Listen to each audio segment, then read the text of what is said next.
प्रचोदिता। आप बड़े ही तपस्वी हैं, पहुंचे हुए महात्मा हैं, आपके पास गर्गाचार्य जी का कृपा तो कर देंगे, लेकिन तुम्हारे यहाँ तो करवट को भी बोले हुए हो गए। और मैं यदुवंशियों का पुरोहित हूँ, और कंस को अगर पता चल गया कि मैं नामकरण करवा रहे हो तो वैसे ही तेल का मच जाएगा।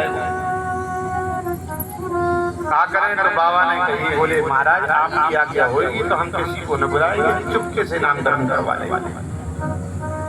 फिर भी बीट वगैरह तो बनवाना पड़ेंगे, देवताओं का आह्वान। बोले गौशाला में चलो, गौशाला में सभी देवी देवता विराजमान हैं। इसलिए भैया और मैया और दोनों से हम बता दें, काम तो करना है, घर को जो तो पक्की बात है। देखो करना पड़ेगा, जीवन भी जैसे एक कहावत है ना, तुम्हें लोग कहते हो कि महाराज गेहूं के संगे बस गाय तो ऐसे ही पानी लग जाए। तो काम तो करना है, लेकिन कोई काम हमारी भक्ति बन जाएगी। क्यों? बोले गौ माता की। देखो शास्त्र में लिखी बात अपने मन से नहीं कह रहे। गोबर जो अपने हाथों से उठाया है, उसके हाथों की रेखा बदल जाती है गौ माता के गोबर उठाने से। क्यों?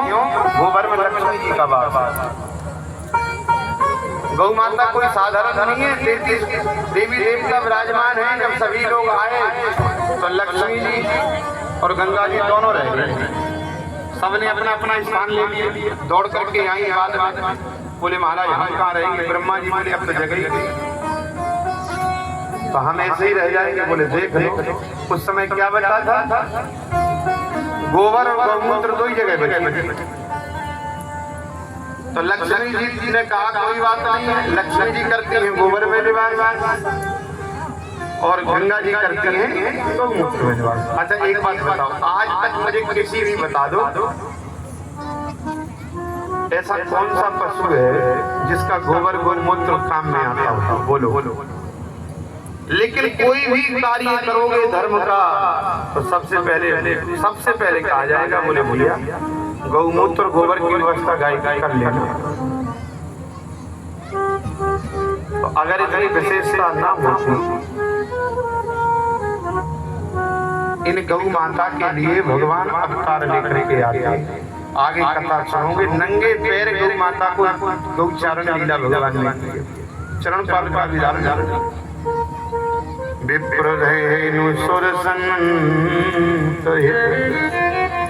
लीन मनुजे अवतार, निज इच्छा निर्मित तनु माया गुण गोपाल। कैसे भी नजर गुजर लगी हो बालक को, गौ माता की पूछ से झाड़ा दे देना, सारी नजर गुजर दूर रह जाएगी। लेकिन जर से मत रखना, देसी गौ माता रखना, ये ध्यान। गौ माता के घी में महाराज ऐसी ताकत है, दूध में ऐसी ताकत है। लोग बात कहते हैं बोले महाराज पढ़ते ही नहीं है बालक। मैया हो, जब से बालक मैया का दूध पीना बंद करे और जब हम ऊपर का दूध शुरू करते हैं तो बच्चों को गौ का ही दूध पिलाना चाहिए, जिससे उसकी बुद्धि तीव्र हो। अब हम भैंस का दूध ठूस देते हैं उसके मुंह में, तो भैंस का पट्टा देखते हो पड़ा रहता है मस्ती से, उसमें कोई चुलबुलाहट होती है। अरे और की तो बात छोड़ो, प्रैक्टिकल की हुई बात है। अगर भैंस का पट्टा छोड़ोगे और 5-10 भैंसें बनी है तो वो 2-4 भैंसों का लात खा करके अपनी मैया के पास जाएगा। इसके नीचे मुंह डालेगा, उसके नीचे मुंह डालेगा, पहचान नहीं पाएगा। क्यों? बोले बुद्धि से थोड़ा भारी होता है ना। और गौ माता का बछड़ा छोड़ देना, वो सबको छोड़ करके जाएगा, अपनी मैया के नीचे ही लग जाएगा। ये विशेषता है। इसलिए बालकों को अगर सुरक्षित करना है, बुद्धिमान बनाना है, पढ़ाई लिखाई ठीक ठाक करवानी है तो गौ माता का दूध पिलाओ, भैंस का दूध मत पिलाओ। चेतनता रहेगी, स्फूर्ता रहेगी। गौ माता कभी अपना उधार नहीं रखी। ब्याज सहित काफी है। इसलिए आप सभी के घर में यहाँ हमने देखा है खूब जगह है। कल एक भैया जी के यहाँ गए थे, वहाँ गाय बंधी थी, लेकिन उन एक गाय नहीं, जगह है तो 2 गाय रखो, नहीं तो एक तो भैया समय समय पे दीपावली आएगी, होली आएगी, सब पूजा करने की विधि है। किसकी पूजा करोगे? भैंस की। इसीलिए हमारे घर में आजकल जो कलह क्लेश हो रहे हैं, क्योंकि हम संस्कार ही भूल चुके हैं। हमारे घर में संस्कार क्या? पहले प्रत्येक घर के सामने सबसे पहले उड़ैन मैया डाल थी। अब तुम तो गांव में रह रहे हो, तुम्हारे यहाँ अभी भी सुविधा हो सकती है। अब टाइल से पत्थर का जमाना आ गया, लेकिन नहीं, चाहे टाइल्स के ऊपर डालो, भैंस के गोबर से नहीं। आज ध्यान रखना, महानता है गौ के गोबर से। सवेरे सवेरे जिस घर के सामने उड़ैन डलता है, शाम को दीपक जलता है, उसके घर की अलाय बलाए भगवान की कृपा सब दूर होती है। गर्गाचार्य जी गए हैं लेकर के, और महाराज गौशाला में जैसे कहा है, रोहिणी यशोदा से कहा है, बोले गर्गाचार्य जी बहुत बड़े पंडित हैं, नामकरण करने के लिए आए हैं। यशोदा बोली बहन है बहुत नाम बोले बहुत बड़े पंडित आए। बोली कोई बात नहीं, हमें परीक्षण है जाएगा। कैसे?